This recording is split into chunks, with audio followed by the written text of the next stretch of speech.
Hello বন্ধুরা, কেমন আছো সবাই? আশা করি সবাই ভালো আছো। বন্ধুরা, আজকে আমি চলে এসেছি তোমাদের কাছে আরেকটি নতুন গল্প নিয়ে।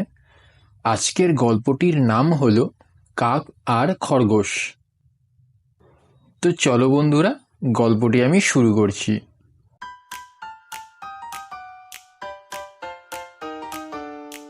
এক জঙ্গলে থাকতো লেখাপড়া জানা কিছু কাক, আর পাশের গাছতলায় বাস করত ঝটপটে ছোট্ট একটি খরগোশ।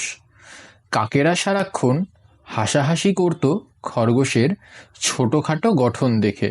তারা তাকে বলতো, তুই তো এতটাই গোলগাল আর দৌড়াস সারাক্ষণ, কোনো কাজেরই না তুই। একদিন শিকারের খোঁজে বেরিয়েছিল খরগোশ। হঠাৎ সে জালের ফাঁদে আটকে যায়। চেষ্টা করেও বের হতে পারে না। ভয়ে ও চিন্তায় তার ঘাম ঝরা শুরু হয়ে যায়।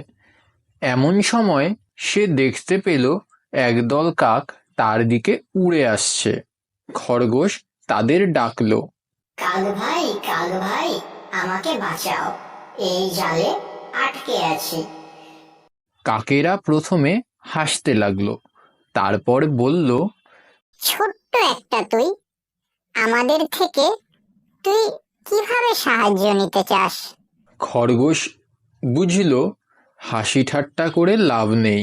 সে একটু গম্ভীর হয়ে বলল, আমি ঠিক জানি না তোমাদের থেকে আমি ঠিক কিভাবে সাহায্য পেতে পারি, কিন্তু তোমাদের ঠোঁট আর পাখনা আছে, সেগুলো দিয়ে জালটা কাটতে পারলে হয়তো আমি বের হতে পারবো।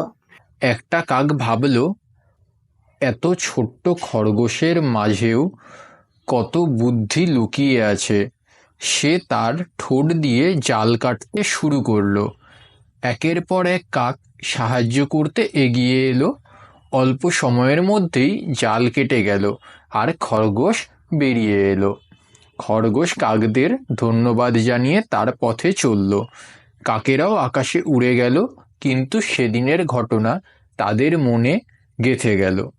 তারা আর কখনো খরগোশকে ছোট করে দেখেনি।